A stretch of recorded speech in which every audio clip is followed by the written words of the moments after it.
Welcome to Cosmic Comics, Games and Collectibles, your zen of geekism. We carry comics old and new, magazines, toys, games like Pokemon, Magic, D&D. Want Godzilla, Ultraman, Star Trek, Ninja Turtles, Funko Pops? You'll find it all here. Shop our Cosmic Sound Room and pick up a record or two. Enjoy our Comic Coffee Lounge with a cup of Sasquatch coffee while geeking out over a super cool movie on our big screen. Cosmic Comic, Games and Collectibles. Superman loves us, and so will you.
Hi everyone, Jason Hunt here, inviting you to join us every Saturday morning for news, the week's headlines in science fiction, fantasy, horror, comic books, video games, plus Comic-Con updates and the weather, and the occasional interview along the way. We call it Good Morning Multiverse. We hope you join us every Saturday morning at 11 a.m. Eastern, 10 Central, right here on Sci-Fi For Me TV.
And good evening, everybody. I am your host, RJ Carter, Senior Managing Editor here at criticalblast.com. Don't forget the website. I know you come here for the podcast, but we do have a website, has a lot more stuff on it.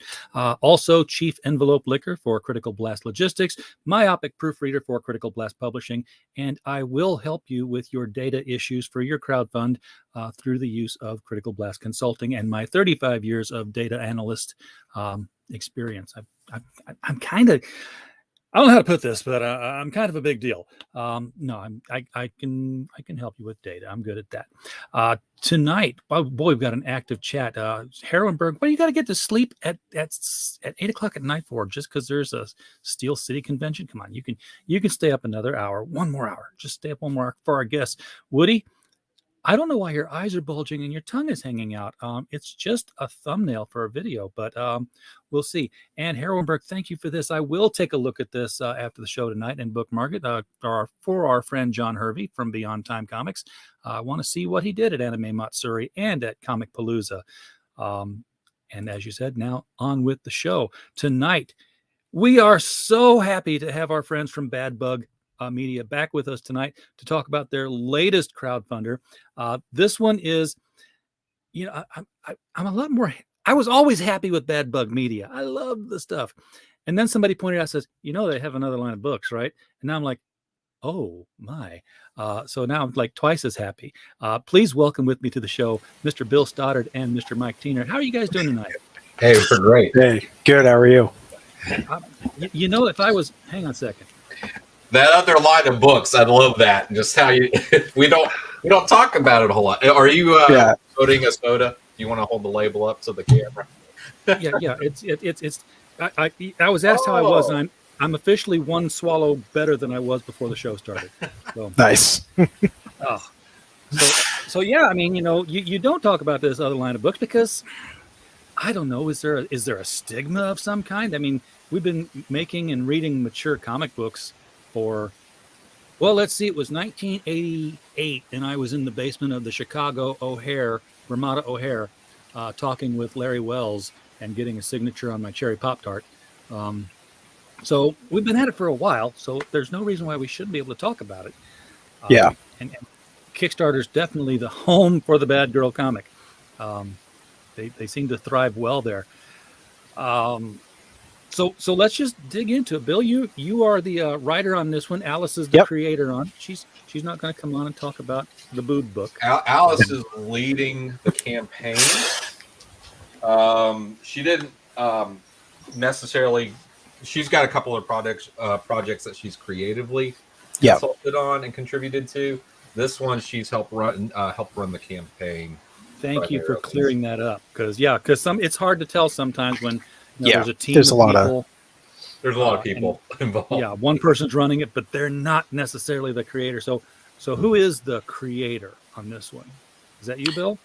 Mike came up with the concept, and it's kind of funny you mentioned the whole stigma thing, because I was someone that kind of had that, perception that it was kind of lower class, just really all about the money. And I saw Mike was doing Vanya was a big one that he was doing. Yeah. And so I needed money to fund other comics that I'm working on. I was like, you know what? I see the dollar signs. Let's just go for it. And I got to be honest, it was all about the money at first. And so I approached Mike and he's like, well, yeah, man, I got some other ideas I'm working on. And he's like, I have an idea for a girl at necromancy school and she's constantly horny and can't solve the problem. And I was like, okay, interesting. I like magic. I like, one of my guilty pleasures is like vampire stuff. So I'm all about that. And so, yeah, I took that concept and wrote a script, and I've come to really enjoy it. And I've had my eyes opened, if you will. It's not just all about the boobs, as a lot of people say. You can really still put a lot of creative energy into the story and all that good stuff. You really can. I'm reminded of again going back years and years and years when Reed Waller and Kate Worley were taken to court over obscenity charges against Omaha the Cat Dancer, which was lots of nudity and lots of sex in an anthropomorphic book.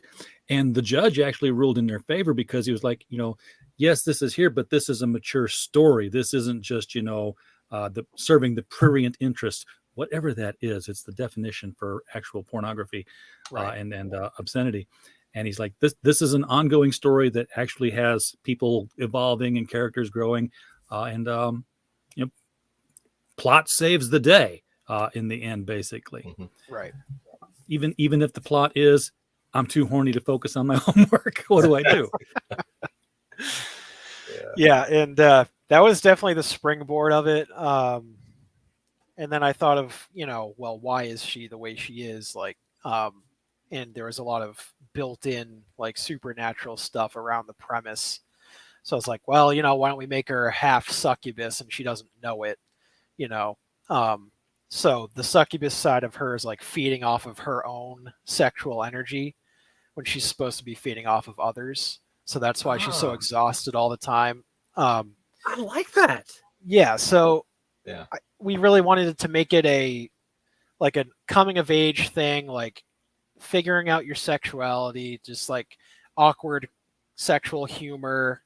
And we're definitely didn't have much room for action in the first issue, but we're going to ramp up the action and stuff in the next coming issues. And, I'm really glad Mike approached me with it because I found myself having a lot of fun. I'd never written anything like that before. I tend to lean kind of dark and serious in my other scripts. And I really get to try something with a lot more levity and comedy, and I'm having a lot of fun with it. And it's 50 Shades of 4-color. Yeah. But I love those stories where there's something about the person that even they don't know, and they've got to discover it. Yeah. Subtly under the table pitching to Mike here, like things like an idea I came up with a few years back when I was running a workshop at a con. There's just this teenage cheerleader who is constantly surrounded by people who die after games, and she doesn't know she's a banshee. Oh, that's perfect. Yeah, that's cool. So every time she's screaming and cheering, it's a death warning for somebody. That's a good idea. I like that. Matt C is in the chat. Yes, RJ lost 5 pounds of beard. This is what happens when you decide I decided to like trim it up because I was like, it was making my face fat. It was like coming out this way. I'm like, no, let's just trim it up the side. Well, that's not even on this side. Let's trim it up on this side. Well, now it's just like well, let's trim it a little. And then I was like, hey, supercuts.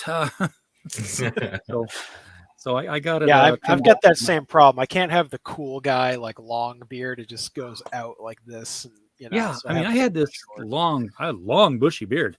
And I keep trying to go for this like Lucifer like point. I tried that too. Yeah. And then I'm horrible at trimming, and my wife does it now. She like trims my beard for me.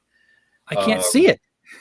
Well, it swallows my face. Like my beard's just, it overpowers me, and I can never get it right. But I wanted that pointed beard like you were talking about. I also want like a musketeer kind of thing. Like where I got the handlebar mustache kind of, but they end in sharp points, and then the little soul patch, and then a little bit of hair down at the bottom. I've wanted that.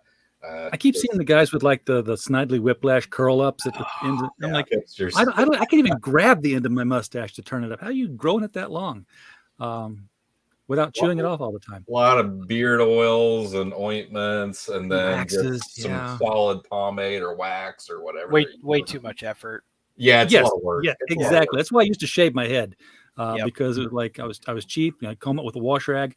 I was happy that way. American Comics is hailing the chat. Appreciate you, brother. Glad you're out there in the chat. Yes, Herrenberg says this is the sexy stuff that Mike doesn't put on the table at the cons. Yeah, that's true. You don't? Well, I'm just this year I started doing cons for the first time, and the cons that we went to, which have only been 2. All right, in state. They didn't want us to have that material there. So, obey the rules. Yeah. So, yeah, I do want to comment on the thing about the fact that we have like the separate line of books, though, because what it is the intention right away at the beginning was to make those to satisfy an audience and take the money from those to fund other projects of ours, because I called them accelerators, because what they do is they fund themselves and they tend to fund 2 other books as well. Yeah. So we can expand our library pretty quickly just by running accelerators, 1 every quarter on Kickstarter, and letting that money seed other projects. The problem, and not really a problem, is we didn't realize how much we were going to enjoy making these. and it's been a lot of fun. And the great thing about it is we've had diverse creative teams on all of the mature books. It's not just a bunch of white dudes in the groups. Like it's a diverse group of people in every project. It's almost like everybody likes having sex for some reason. That was the thing. We all appreciated the humor, the fun in making it, and they were co-created projects. Like the artists got involved and helped build this with us. So it wasn't a very transactional relationship where here's a script, just follow the directions in there, and then send me proofs and I approve it. We were bouncing around different color schemes for characters and different emotions or reactions in panels, or even changing the layouts of pages. Before we knew it, we realized that we had had a much better experience making the mature books than we did the other projects. We had committed artists that delivered on time. They were involved, fully engaged, and we could laugh and joke because everybody was finding the same things funny. Like, sex is funny. It's a very positive and funny Especially thing. the way I do it. Yeah. So I think when Bill's a pioneer really in our Bad Bug group, because it started with me doing it, and then Bill was the next one to do this. Yeah. And then all the other guys in Bad Bug, which is 6 other writers and creators, started making their own erotic books. And now we have every creator in Bad Bug right now is making an erotic book as we speak. Everybody's got one in the back of their head, and as soon as they know somebody's going to accept that kind of stuff, they're like, I got one I've been thinking about. That's exactly what happened. We have had more artists reach out to us, more professional artists that have worked for Marvel, DC, Dynamite, Zenoscope, reaching out to us because they want to be a part of it now. It's not us seeking them anymore. They're actually starting to reach out to us. Right. So it's a game changer for us. So we obviously want to keep feeding the beast. Definitely do that. Mike Walters in the chat just liked and shared. Thank you so much for that. Greg Levitt out there saying, hey. I don't have the breath for it, but thank you. Appreciate you being out there. So Bill. Yeah. What's this being the first time you've had to write erotica, an erotic comic? Yep. What was the thought process, when you changed it? I mean, I've talked with different writers who've, written in that genre.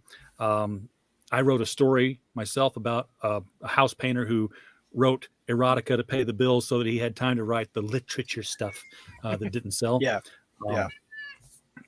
And my friend was like, "Yeah, I write gay porn for this magazine." I'm like, "You're gay?" He's like, "No, I just write gay porn." I was like, I write regular porn, and then I just do global replays on the body parts, and it's fine. But being your first, being a virgin at this, how did you go into it? Boldly, with trepidation, research? No.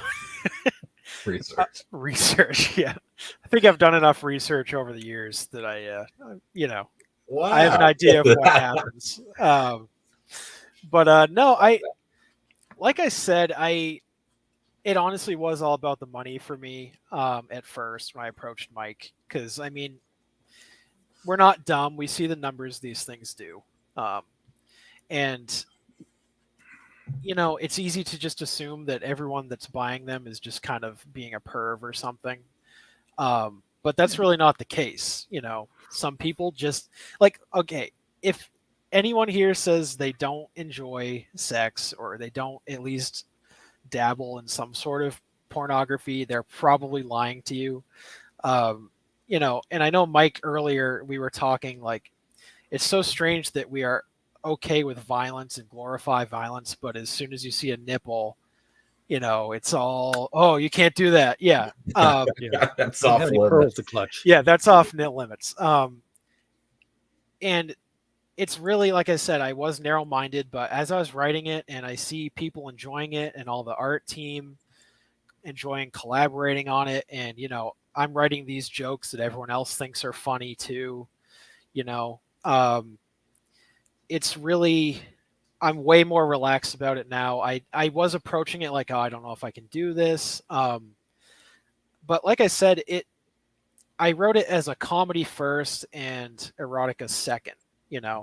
I really wanted to make sure it was funny, and that when you were reading it, you're having a good time, and that the sexual stuff was just like the cherry on top. You get to enjoy for like you get to enjoy that stuff, but it's not what you're there for at the end of the day. It's what brings you to the table, but you're eating the meal and you're like, oh, this is actually funny, the story's good, and there's boobs, like, this is awesome, I want the next one. And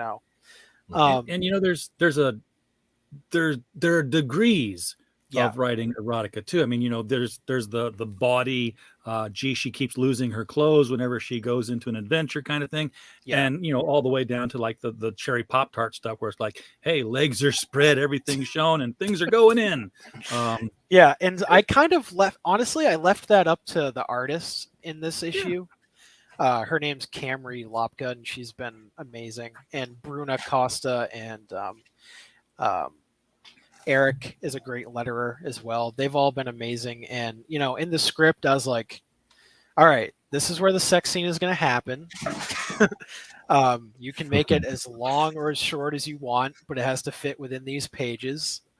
You can be graphic with it. You can be, a little cheeky with it, whatever the artist was comfortable with. But,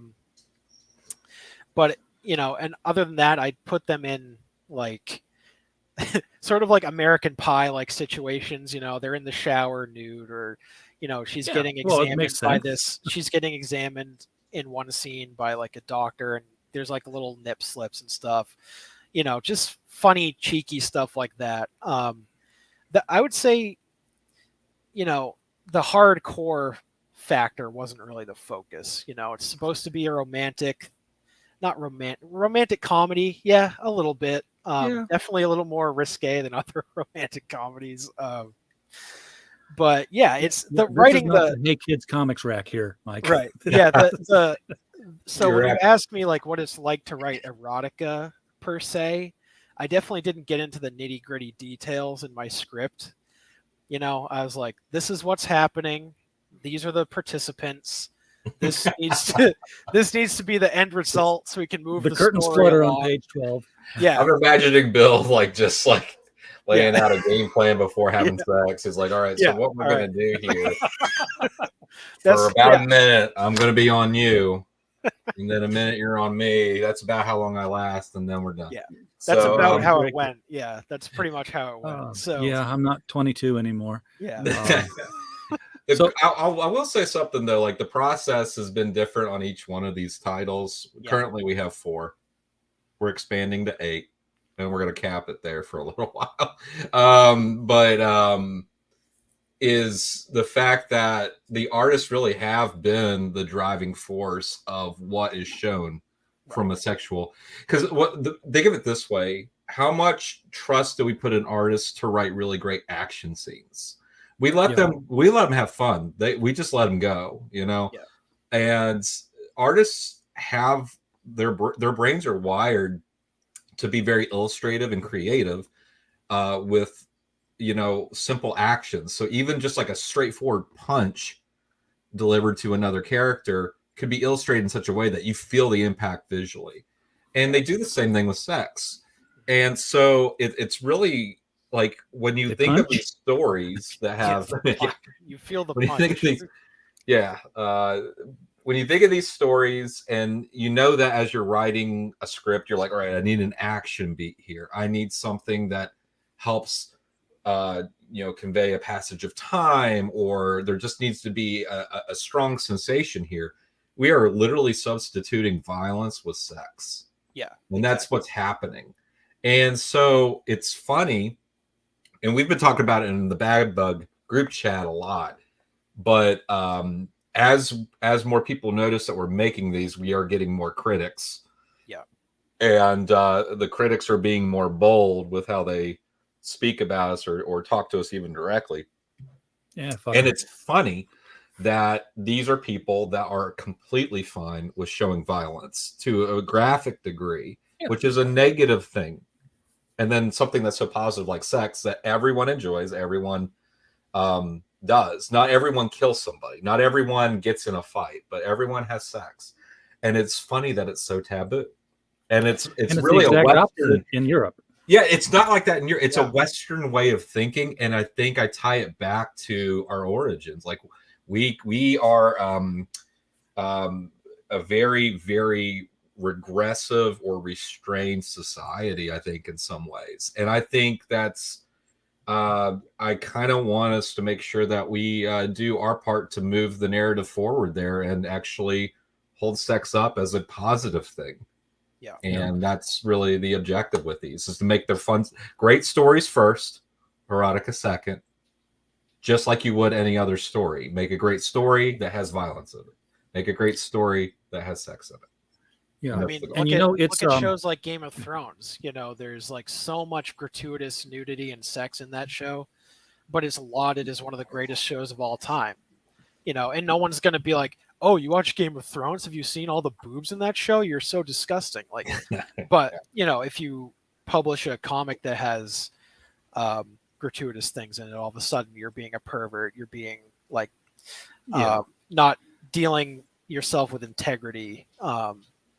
Not to all people, but the critics lately have definitely been loud. And it's frustrating, because it's really not our goal. Our goal isn't to just make a cheap buck off of it. It's really to just put good stories out there that are just different, that a different type of audience.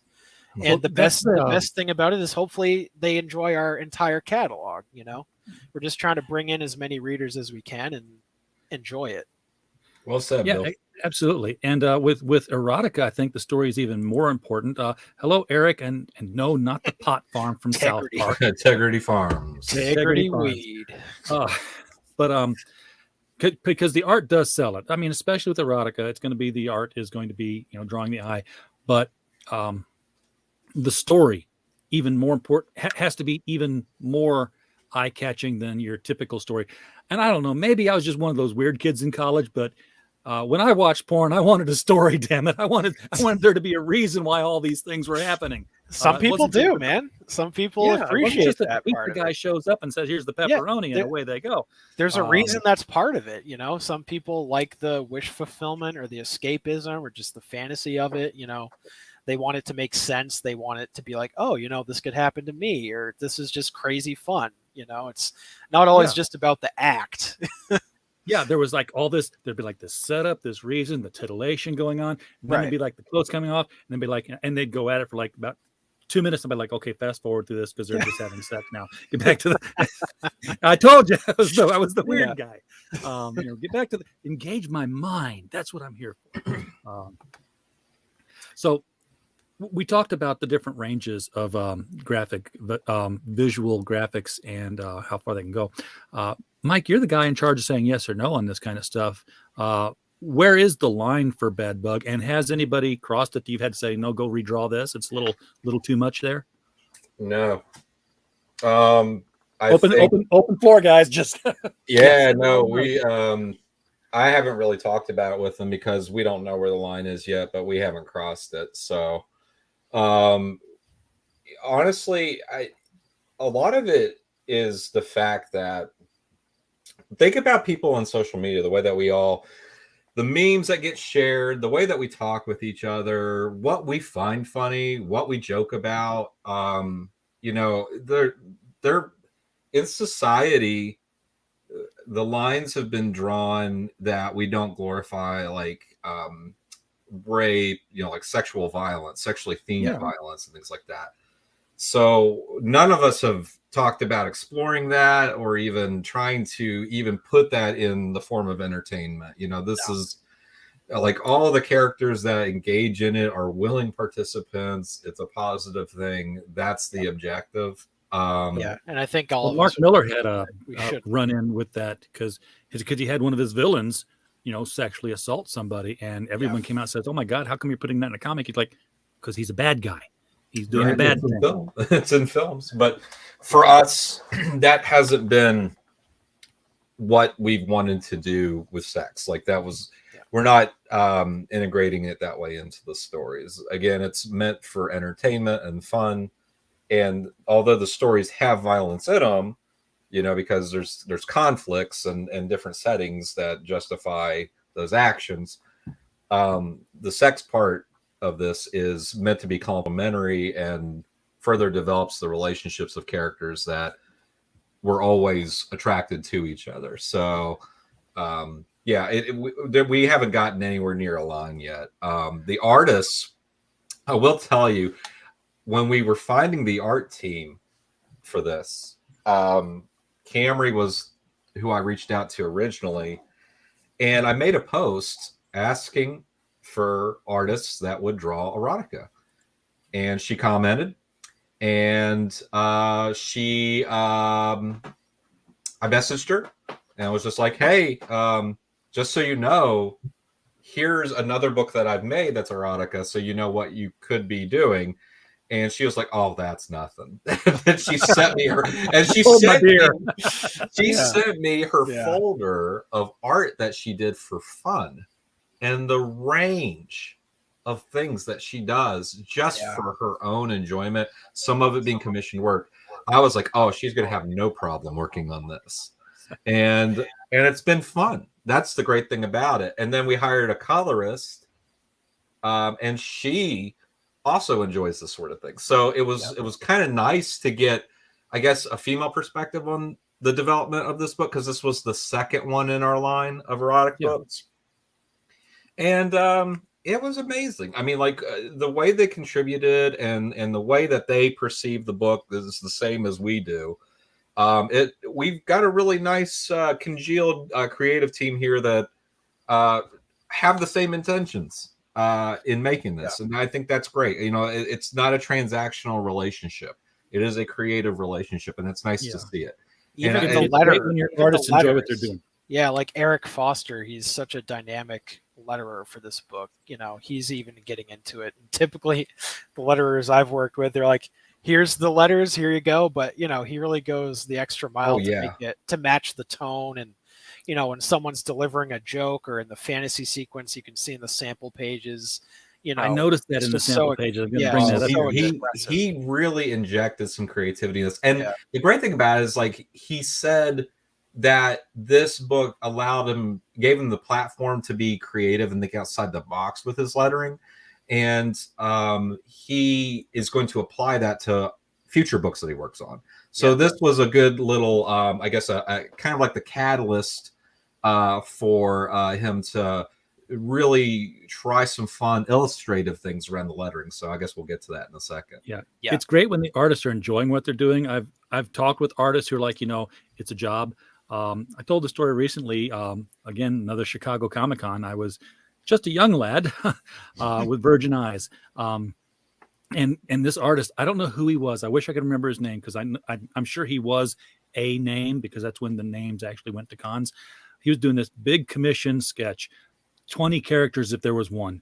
And it was the entire Archie cast that they had in 1988, 89 in full color, dressed up in the Dave Cockrum Legion of Superheroes outfits. And it was just this huge Archie Legion, and, you know, including the teachers and the coaches and the parents, everybody. And I said, that's really cool. You do. So people just have you do Archie characters in different situations. Like, oh yeah. I'm like, what are you talking about?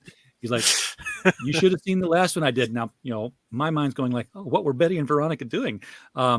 He's like, oh no, I don't mind that. But I drew Mr. Weatherby getting spanked by a leather wearing Miss Grundy.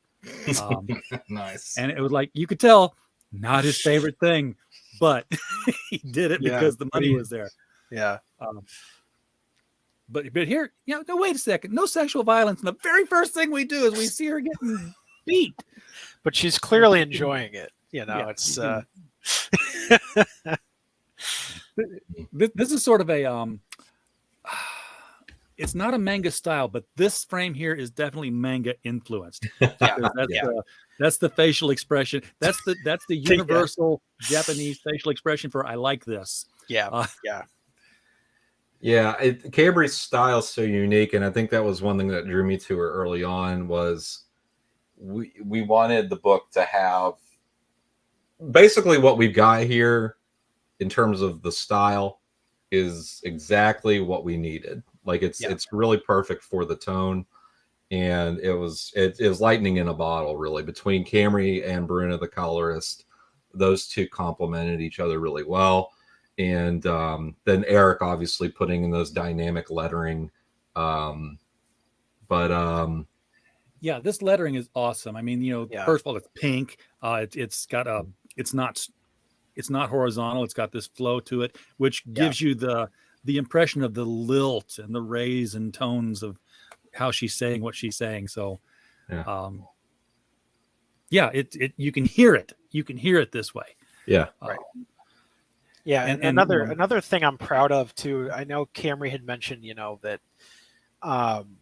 when she was drawing this book, she was really pleased that she was able to draw a female version of what she thought was sexy, not just the perfect Barbie supermodel style, oh yeah, and I agree. I think it's refreshing to see a woman with a more realistic body type, and she's still really sexy. we know that there are organs in that body. Exactly. Yeah, well said. And Yeah, of course, we've had some artists that caught on to that, and then some that did not. For the But I know that when we do issue 2, we'll be much more conscious of Nell's body type, because a lot of this was being made at the same time. Like as the interior art was being done, you had like 9 different artists making covers. yeah, And they're all starting the race at the same time. So yeah. So they didn't have a lot of references at the time. Yeah, it was really just we'll get to her a cover. design, her final design, and that was kind of it. The clothing and all that stuff. Yeah, some of the artists have gone more towards the J. Scott Campbellization of Nell. I'm like, that doesn't look like the interior at all. Right. But I mean, the that's all a learning process, Yeah, I think when we do issue 2, we'll definitely emphasize that. Now that we have a better vision of what we're doing. Yeah, for sure. Well, the whole spanking thing was just a daydream. She was fantasizing in class and totally losing track of where she was, and of course, who she fantasizing about? Where will college girls fantasize about? The handsome young professor, who sends her on grave digging detail, because this is a college of necromancy. This isn't. This is where Wednesday Addams goes when she graduates high school. That's right. So everybody there is, this isn't like, I'm a witch and I'm keeping it secret from all my teenage friends. Everybody here is in the monster club, monster high sort of thing. There you go. So I'd like to point out something though. I really appreciated Camry's design of April, which is Nell's friend, the pentagram straps. Yeah. I didn't even see that. Yeah. Yeah, there's so many subtle little things. There's like little details like that she's done that you can tell she's put a lot of care into this. Oh yeah. Now I can't unsee it now that I've seen it. That's right. I kind of wish my wife had a shirt like that. Yeah. So you need to start selling these. Yeah, they need to be in the Bad Bug store. Or even Bill could wear one of those, and I think it'd be. I definitely could. I know you'd rock it, dude. Mm-hmm. So they both end up on grave digging detail, and to find out what else happens, you're just going to have to buy the books, folks. We've unlocked a ton of crap. Yeah, and good stuff too. But I was looking at this and I was like, they've got some interesting stretch goals. Yes, it's interesting what you're giving away in the stretch goals, but the interesting approach is what you're considering a goal, because usually it's dollars or backers. And you guys went and said, hey, if we get 50 comments on the project, that's interaction. 10 referrals. Now I don't know how Kickstarter refers. I know how Indiegogo refers, but it's not been successful yet. But we're going to continue to put it on every campaign. Yeah, because we want to create sales agents. So we want people that back our stuff to get the word out about it. And if they get someone else to back the campaign, they send us a message and say, hey, I backed because I was on Critical Blast and I saw this project. Or, hey, I backed it because my friend backed it and told me about it. When we get to 10 of those, everybody gets something for it. Okay. See, on Indiegogo, when you're like, tweeting and everything else, there's the little paperclip thing or referral tags and stuff. Yeah, that actually keeps track of, what you referred, and you can see, hey, this one here came through a referral. I don't think Kickstarter has that built into it yet. Referral tags you can create so that everyone has a unique link, and then you can see how many people were funneled to the campaign through the link and then backed. We're not doing that. It's just more on just, honor system there. Someone messages us and says, hey, I backed because of this. We count that as a referral. So RJ, if people that watch this show back the campaign and they say, hey, I backed it because I watched you guys on Critical Blast, that's a referral. So when we get to 10, everybody gets something extra. And then we got a mystery one there, which I'm not telling anybody what has to happen in order for that one to be unlocked. But when it gets unlocked, it's going to be the best one. Well, you guys have great stretch goals and extras that come on these things. You got 3 trading cards, a magnet, a 5x7 pinup, a sticker. I haven't backed this book yet. I will. I want it all. Okay. I used to be a big sticker guy. I've got my whole table's covered with stickers, but Okay. I'm more of a magnet guy now. Ever since my last laptop died, and I lost all the stickers that were on the back of it because what are you gonna do? Peel the lid off your sticker, hanging on the wall or something? My refrigerator dies. I pull my magnets off, and they stay with me. It's a good point. It is a good point. So I'm and the same people who make the stickers are making the magnets. So it's true. So go with that. We are now going to start looking into the into those alternate covers, because this is where this is how the sausage is made, boys and girls. This is where the money is, because again, visual media. Everybody says Nell and April remind me of Empy and Sista Spooky, whom I do not know. So yeah, I don't either. I'm not familiar with that. No. I'll have to check that out. Mike is telling me I need to check out Flash Comics Volume 1, 5-6. That's ancient history. I don't know what they would have in there that would be comparable to whatever it was we were talking about at the time you made the chat. And here's Bad Bug Media on Facebook, folks. So do follow them there and friend them. Appreciate that, by the way. They're friendly people. So this is the holochrome cover, of which there will be 50. And talk about an artist's different interpretation of the character. Yeah, this is different from what we saw inside. And guess what? They're all going to be. This is where the fun is. I think that's part of the enjoyment of variant covers, though, is that you find a wide array of artists that have unique styles, so you can see that character in different voicings. Pal's a really great illustrator. Specializes in drawing women, actually, and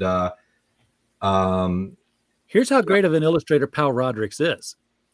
Pal Rodricks was voted the best comics artist of 2021 in the Critical Blast Annual Best of Awards for the work that he did on Perfect 10.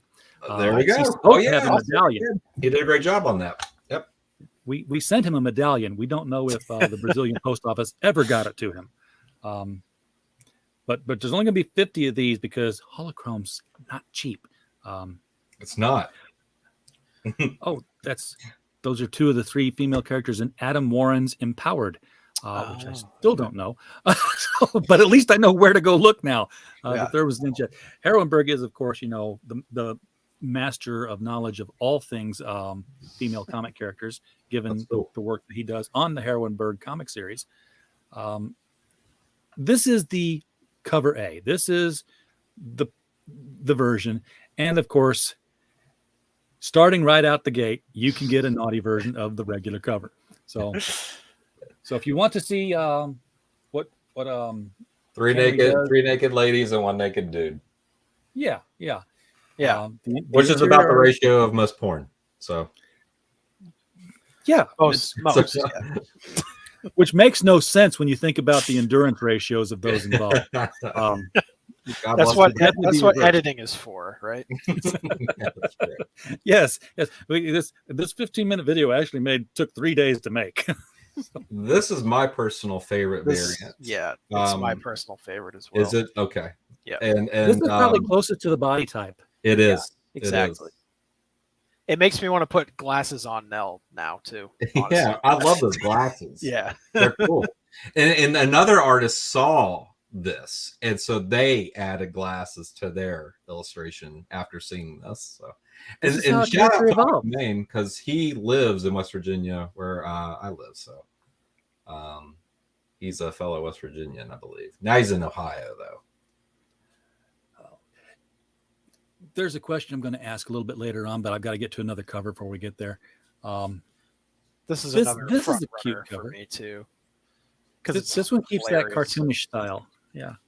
And the humor's obviously in there, right? I mean, the selfie stick with the skeleton arm, I love it. And the fact that they stole it off the ghoul outside looking through the window. He's wanting his arm back. Yeah. And the Twilight poster in the corner. Yeah. Funny too. Joel. I don't know how to say his last name. Salza. Sousa, probably. Oh, did a great job. Reminds me of Batman the animated series, right? So yes, yeah, it's got a very Bruce Timm vibe to it. Yeah, that's it. This is a Harley and Ivy scene. Right here, and who knows what else they're going to get involved in with that selfie stick once they figure out what else it can do. I mean, it is a hand. Come on. Yeah.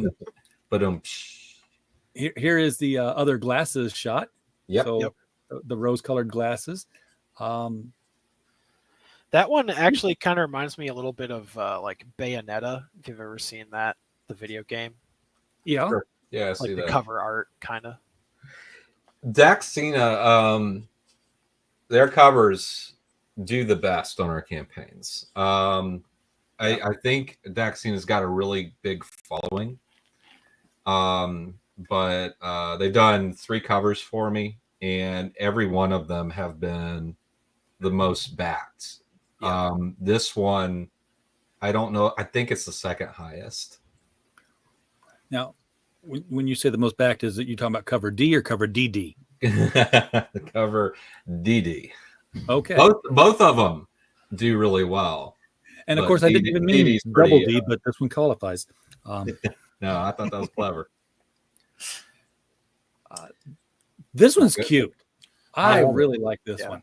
Yeah, there's a cuteness to a lot of them. That's the thing. Yeah, Summer did a great job with it. Summer is a good friend and does a lot of art for Bad Bug. And she did the logo too, actually. Yeah, she created the logo. Yeah. Oh, really? I love that logo.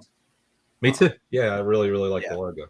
But it's got more of a naivete to the character here. A little more innocence in her face and everything. Then and this is the J. Scott Campbell one that that I totally ripped off for the thumbnail that we made tonight. Oh, this is my second favorite cover. Of the variants. And this is Jake T. Jake, who doesn't want his last name to be known for drawing porn covers, I guess.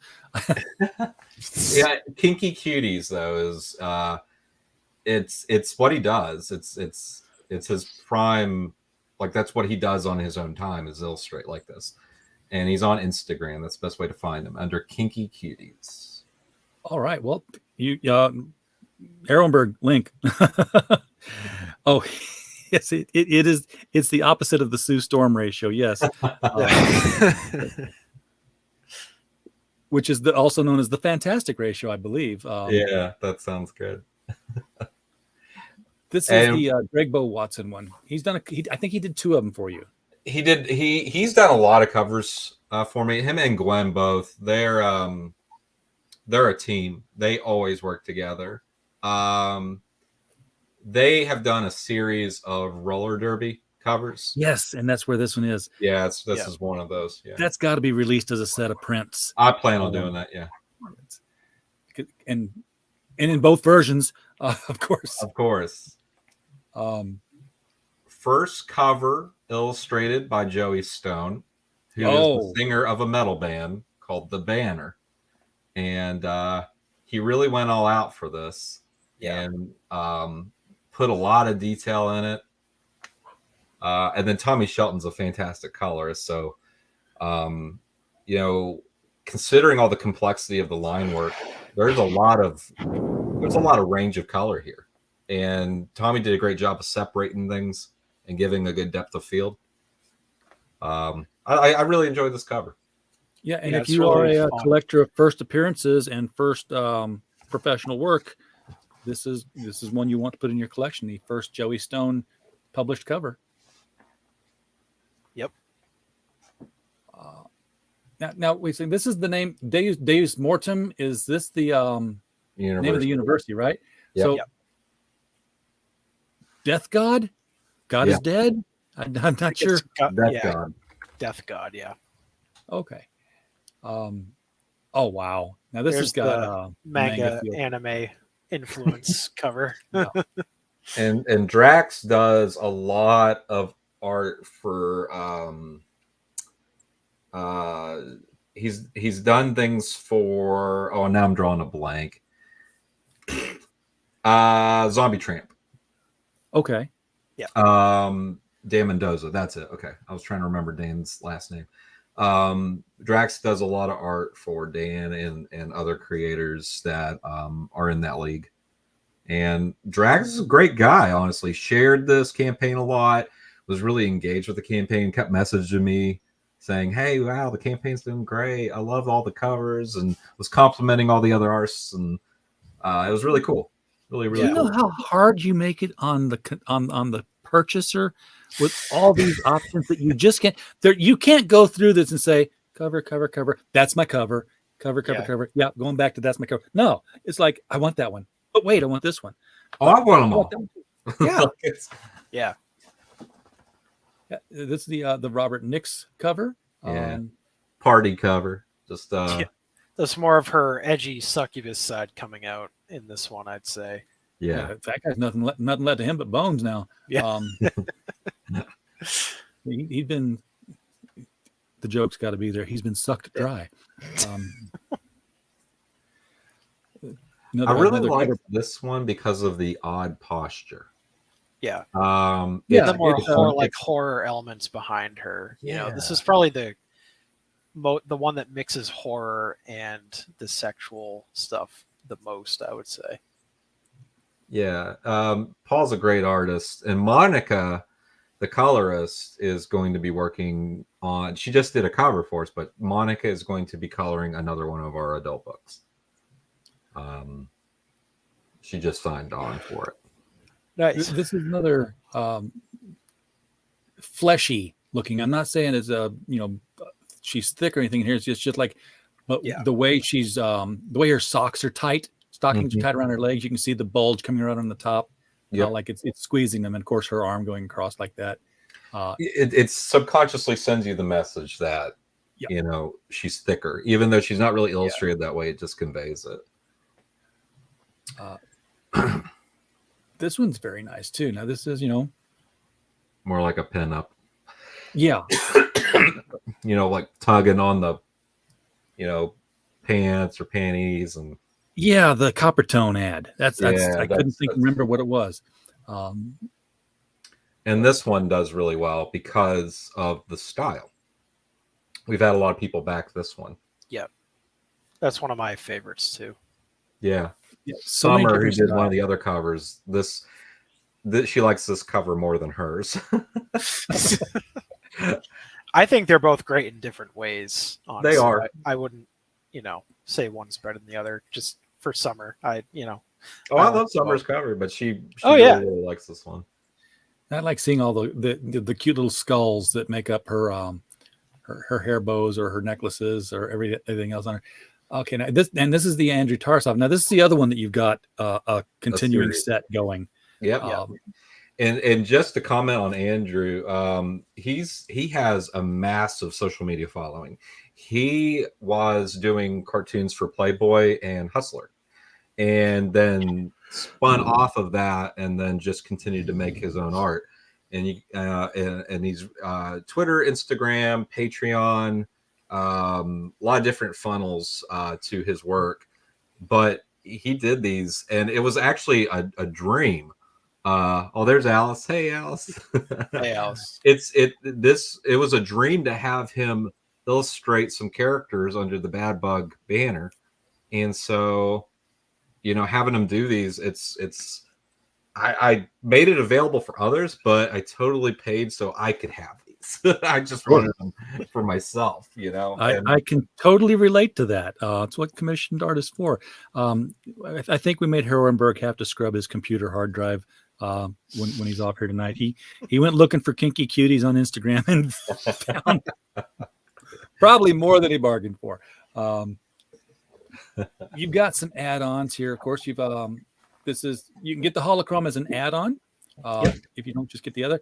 This is metal. Now, is this the book or is this just a? That's a metal. It's a metal cover. It's a book. Metal cover. Okay. Yep. Yeah. And those are. I think we have. I'd have to check. We had a few cancels, and it freed up a few. but those went on day one. They all went on day one. Wow. And we're gonna. So go ahead. Does your printer affix these for you, or do you get like the metal plates and then glue them on? There's a printer that does it for us. Okay, because I know a guy who does metal stuff. Oh, really? He does metal prints. Yeah. Well, I'd like to meet more because this took us some time to find this. We had to talk to. It was like word of mouth finding the printer that made these, and then we're going to go into lenticular covers. That's the next thing that we're doing. I love those things. Now, when you say lenticular, are you talking like tilt the book? Yes. Left to right? Yes. Remember, if you remember when Robin 3, the Robin 3 series came out. Let me think now. Robin 1 was just a series. Robin 2 had the holographic Joker stickers on the cover in different places. And then Robin 3 was like the hollow cover with the lenticular film, and you lifted the thing up and down to view it, and it made a motion. Cool. That's cool. But it just totally ripped your cover apart to make that happen. Oh, I did forget to mention something. Like all of the main covers for all of our books have augmented reality features on them. So all of them? Cover A of every issue, the main cover of every issue of all of our books have augmented reality function. You use Artivive is the app. When you download it on your phone, you look at the cover through the viewfinder on your phone using the app. The cover comes to life. Oh man! So I forgot to mention that earlier. That is cool. Now, so if I were to look, because I've got Artivive, if I were to look at the cover as it is on the screen, the file's not uploaded yet. So, but it will be. Okay. Yeah. But I think I can find the animation for it. But it basically what it is with the erotic books, we do a transition from the nice to the naughty, and then it revolves back to the nice again. So there's everything animates on the cover, but it transitions into the naughty back into the nice. Good enough. Yeah. My favorite one you've done so far, I think, was for Ragnarok, because it had some, like, music and stuff, and the Ragnarok all the guys are flying around on those like platforms playing music. That was really cool. Those are really fun. It's a nice little Easter egg for like any fans that we have. And when I say fans, basically everybody that works in Bad Bug. But it's mostly for our own. It's for our own enjoyment. But we do them, and so at cons, we show people as they're walking past, like, "Hey, here, hold this book. I'm going to get my phone out and show you this." And they get blown away by it. And so we just decided, hey, we're going to do it for all the main covers for all our books. It's fun. Just start doing it for the interior pages and have people read the entire book through their phone. That is the artist that does these for us. Alan's working with him right now on something, but Alan from Pocus Hocus. Alan Dunford.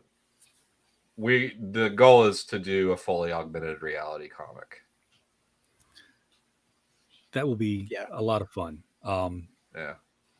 You can get any of these covers, nice or naughty, as an 11x17 print, which means I'm going to have to knock out a wall to have more hanging space now, because I've run out.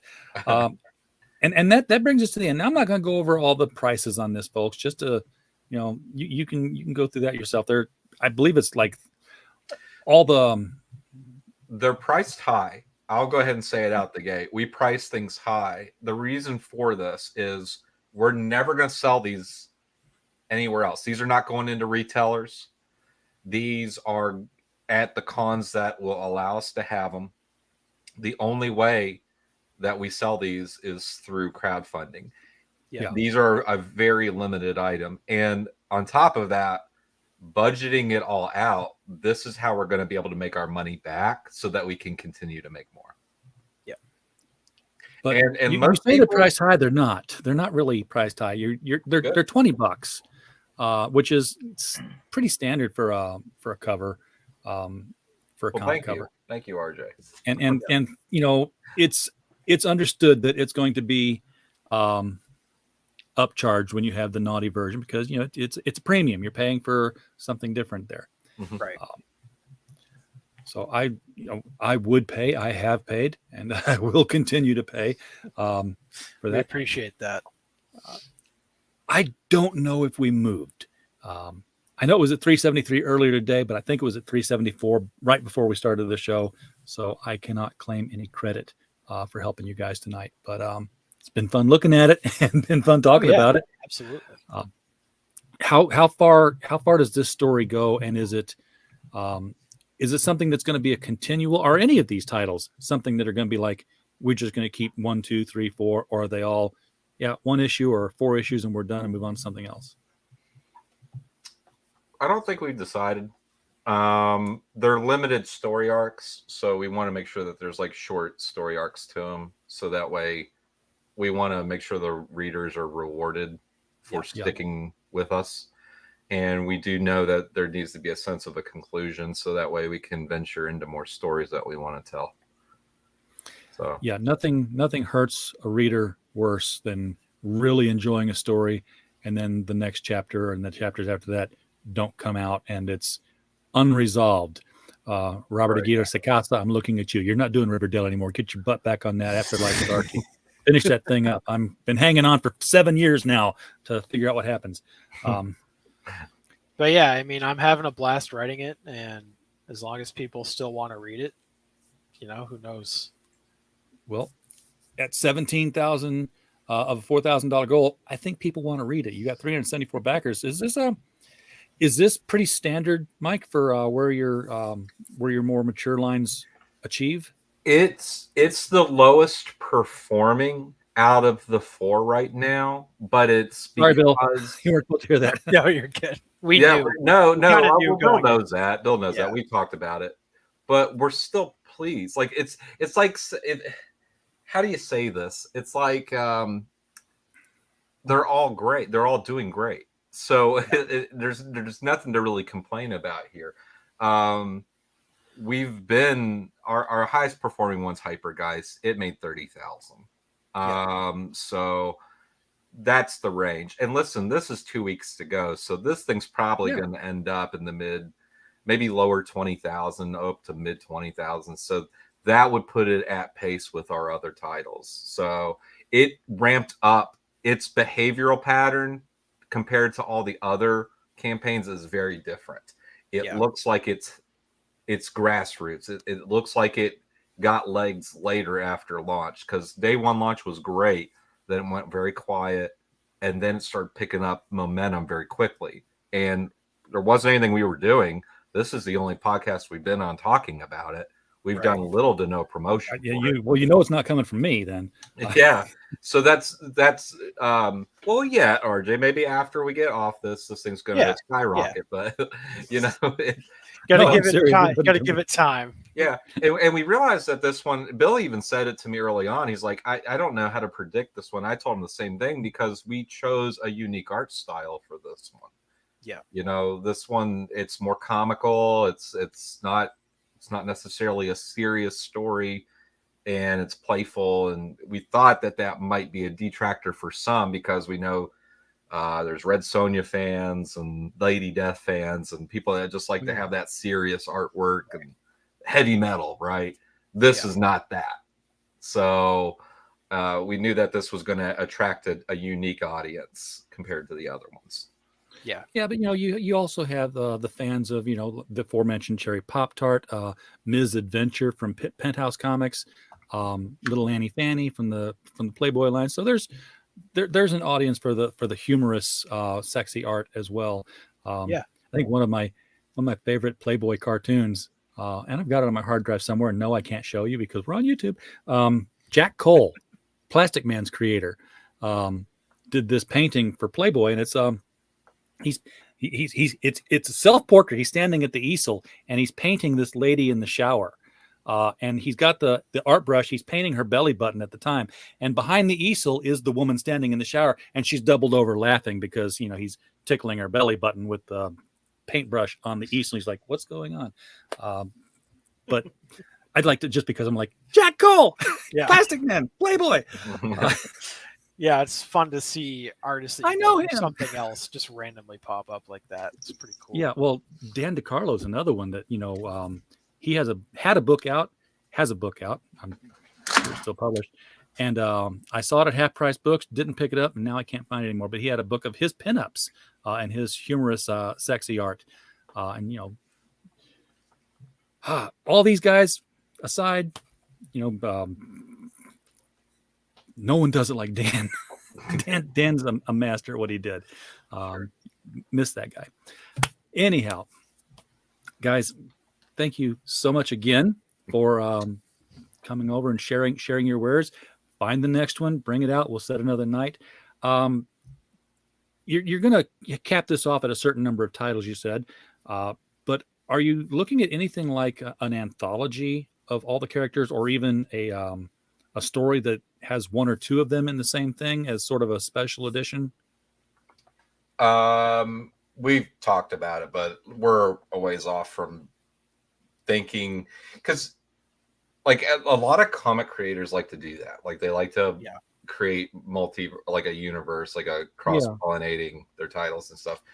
We're not doing that. We've isolated everything. But what we have done is when people back two campaigns that are running together, they get a unique print that features both the characters in its theme. So we have another campaign going on right now for Vanya. There's a print of NELL and Vanya together. Vanya is petting an undead dinosaur pet that NELL has. That's like a unique print that everyone that backs the books gets. So we do things like that just to kind of toy around with the idea. There's Easter eggs, but we're not necessarily going to come out with like sexy Avengers or something. Well, no, I didn't really mean it like that. But yeah, there used to be one-shot things where what would they do? They do Lady Death, Chastity, and Bad Kitty, all in one book. Now you knew they weren't in the same universe, but for this book they were. Yeah. And it's fun. We talked about if we were going to do it, that's what we would do. Right. It'd be self-contained stories like Elseworlds sort of thing. We just need people to care more about our characters first, so that has to be that. Now, see, you did with Vanya what I'd love to see you do with the rest of them. Maybe it's because you're on issue number 3 of this, but you got the cosplay cover thing going. That was really fun. I'll just venture and say that's probably one of your biggest selling covers, but I might be wrong. Which one? The with Dizzy. Yeah, Dizzy's a Playboy model. My marketing manager just messaged me one day and said, "Hey, have you thought about doing this?"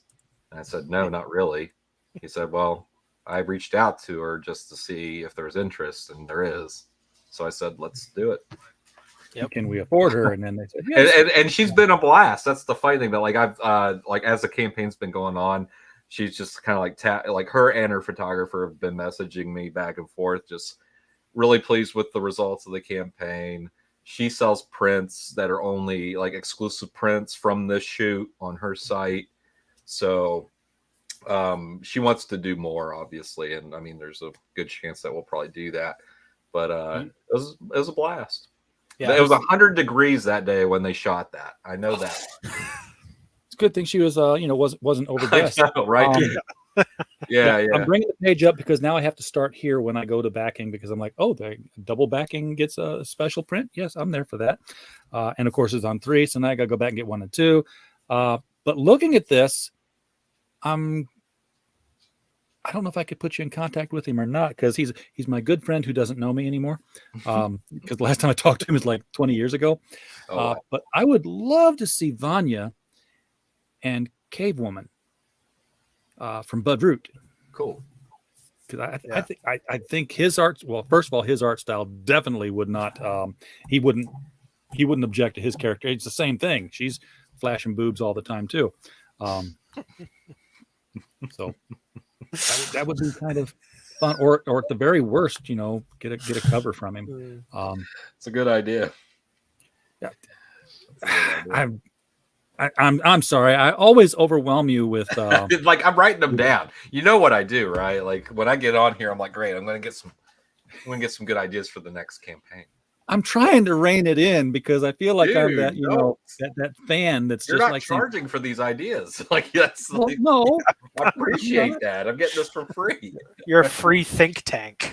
Yeah, I'm just, you know, at some point, Mike's going to say, how much more do you want? I'm giving you everything we've got, and it's not enough. Hey, you know, it'd be cool on the next one. Yeah. Yeah, well, that's, I've told people I'm going to get a Jungle Girl. T-shirt. Yeah, that'd be Yeah, cool. I'm going to get a T-shirt with a trademark sign on it. Just says, you know what you need to do. Just have that run across. This was the book that was made, like, you know, since Herrenberg's bringing up Frank Cho's Jungle Girl, this was the first book that we made that was erotic because we knew that this genre had an interest, like people like the cave woman, the jungle girl, like that. Oh, Sheena, you know, I could go on and on. The only thing that we did with this one, though, is that we integrated science fiction into this. So it's not isolated to just the prehistoric period. There's actually a futuristic narrative that kind of runs congruently to this prehistoric period. So it's actually evolving. The story starts as like a prehistoric jungle, you know, action adventure that's actually slowly evolving into a science fiction story. Right. So now the writer, I wrote the first few issues, but we actually hired another writer, Eliza Dunn, to take over the series. And what she's done with the scripts and come up with, this is going to be really fun. And for fans of Dino Riders, did anybody play with those toys? If anybody's watching and knows what I'm talking about, Dino Riders. All right, if you like Dino Riders, you're gonna love where we're going with this story. That's all I'm gonna say. Yeah, I'm just scrolling through here real quick because, dang it, I didn't have Vanya ready to talk about on the show tonight. We've been here for an hour, and you guys, you know, got things to do and places to be. We typically run 2 campaigns at a time now. I'll keep that in mind next time so that I'll have them both ready. Yeah. This, I love this one. Gregbo is really channeling his. The guy's name keeps avoiding me. The guy who does the covers. Jay Scott. Danger Girl. Come on. Oh, Danger Girl. Yeah. That guy. This is don't get old, Mike. It sucks. I'm 38. I feel like I'm 78. Oh, I'm 55, and I think like I'm 78. What was I doing when I came into this room? I can't remember anymore. So yeah, just a lot of beautiful covers, really. A lot of beautiful illustrations. I think that artists really get to play around a lot in this world, and every campaign's just had some really cool covers that kind of blow my mind every time I get them back. Yeah, I mean, you talked about the genre having this evergreen appeal. Look at X-Men. One issue, one panel, one big panel. Rogue is in a tattered jungle costume, and nobody has forgot it. It's like people are drawing that all the time. Yeah, that honestly, that was an influence in the decision of this, because I love. Now I'm forgetting. What's the Jim Lee's Savage Land? Savage Rogue. Yeah, there we go. Yeah. There we go. Andrew Tarasov's cover there. Yep, that got the pinup cover. I missed the did we have a roller derby cover for Vanya? That was for issue 2. It already passed. Yeah, I think Greg, he did the floaty toy one, right? Greg did the floaty toy one. Yeah. The derby cover was on issue 2. Campbell. That's who I was trying to think of. Scott Campbell. Yeah, Scott Campbell. Yeah. So, all right. I don't want to dig too deep into that. I'm going to leave it up here because I've got to get my wallet out. Everybody in the chat should do the same. Get your credit cards out. Get over here to Kickstarter. The link to Vanya is in the chat right now. I will add it to the description once the video is over here so that everybody can get both. Because if you do get both, you then get a special print that has both characters, Vanya and Death Knell together. So it's the only way you can get it. I'm liking that kind of cross campaigning too. Is I've seen other people do it, and not even and not under the same house like Bad Bug is, where it's like, hey, back my campaign and back his campaign, and you'll get this print. I probably told you this. I've always said that people should get together and do trading cards just of their one character, and have 8 other people join them on their campaigns to do it. So you back this campaign, you get this card. You back that campaign, you get their card. But when you get all 9 cards and you put them in the card sleeve 1 through 9, they make one big puzzle card like the X-Men Fleer cards used to do back in the 90s. That's a cool idea. So, Mike's writing it down right now. Too. Oh, yeah. He's writing it down because, it's like, hey, we are an anal, retentive, obsessive, compulsive bunch, we in the fan communities, and we collect. And if I pick up Vanya number 3, if I pick up Vanya number 3 and it's got a card of Vanya and a dinosaur, and there's something sticking in from the edge, and I'm like, oh, there's more. Where's the next one? Oh, it's on the other campaign. Well, damn it, I got to go back that one now, don't I? Because I got to get all these cards to make this one picture. And then, of course, once all the cards are out, you release the print. I've got to get a job doing this kind of thing. I don't. Dude, I honestly, insulting. We're probably one more podcast away from just hiring you. So I'm cheap. I'm cheap. That's like it's just on the horizon, RJ. So get me out of the banking industry and into comics full time. I'd love that. You got it. I'm actually taking a step into doing comics. There's a unannounced, as far as I know, anthology coming up. Public domain characters, people just taking their different takes on it. Nice. I'm writing a 6-page story of The Clock, who was the pioneer of the masked heroes in comics. He was the first masked hero, non-superpowered. So he, predates Batman, predates all of them in comics. That's cool. Like Pulp Era? That's cool. Yeah. Pulp Era. He was published by Famous Funnies, and it was just a suit. He just had a suit and a hat, and whenever it was time for the clock, he was a millionaire because they all were. He just has this black napkin. He tucks up in his hat and it covers his face, and there's 2 eye holes cut out. It's like, why does he call himself the Clock? There's no clock insignia. There's no, nothing. That's interesting. The funny thing is that later on, near the end of the series, he got rid of the napkin and went with a domino mask. So he's wearing a blue suit and a blue hat, fedora hat, and this domino mask. And my story is going to have him make that transition from one to the other. Cool. And be like, how do you like this? That's the Spirit. Because he looks exactly like the Spirit. Yeah. So I like that. Oh, last minute plug there for something that's not even near done yet, folks. All right, guys, thanks again. Really do look forward to having you guys on every single time you got a project. Hope that you won't get tired of me blathering on. In a fanboyish way. No, everybody in the chat. It makes us love what we're doing more. Like we enjoy. You get us excited. At least me. I don't know about Bill. Bill's pretty mild tempered. So. I can tell Bill's on the edge of his seat. Yeah, I get that a lot. But I know it's fun, and thanks for having me on. I know this is my first time being on your show, but it's been a lot of fun chatting about it. I mean, it's welcome anytime. It's part of the reason why we do what we do. It's like we do it for the love of it, and it wouldn't be worth doing if it wasn't for the community around it. So it's always really fun to be on. As things move on around the old homestead here, I'm going to start getting out to cons some more for myself, and to also meet a lot of these people that I only know are this tall. Yeah, that's what I was thinking too. Just crush you. Yeah, exactly. In the hole. I don't know if you remember, but maybe I'll make it out to West Virginia to one of your conventions and actually get to come by the table. That'd be great. We'll take you out to eat. Lots of good places to eat around here. Pepperoni rolls. Taco Bell. Dude, it's so funny that you mentioned that. Look, I've got gift cards. Oh, hell yeah. Jason Pell, another guy in Bad Bugs, sent me a pile of Taco Bell gift cards, and then one Texas Roadhouse one, like just out of nowhere. So I had these here just on the ready. Gotta get those rolls at Texas Right. Roadhouse. Right before the show, I was like, you know what? I don't want a ham sandwich tonight for dinner. I actually want real food, and I want Mexican.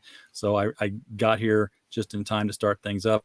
Hole in the wall place here in Holiday Island, Arkansas, called El Mariachi. And restaurants come and go around here. They raise up, they close down because it's more of a tourist town because of the lake. This place, you can tell, has been there for 60 years if it's been there a day. And I go in there, they've got this, I can't even pronounce what they call it, but it's basically a flattened chicken fillet, chicken breast fillet, topped with 4 giant shrimp, topped with queso, and then of course, the Listen, salsa and like, I just want to tell you something. Like, I rushed to get food, all right, in time for me to make this show. This food's been sitting off to the side this entire hour, and you're talking about food right now, and it's pure torture. Like, let's let Mike go, folks. Let's let Mike go eat. Everybody in the chat, thank you so much for His being here tonight. breadsticks are getting cold. Let's go. Dude, everything's cold at this point. But, He can hammer a nail in a 2x4 with those breadsticks by now. Everybody, while you were here, as always, we just hope you had a blast. Good night.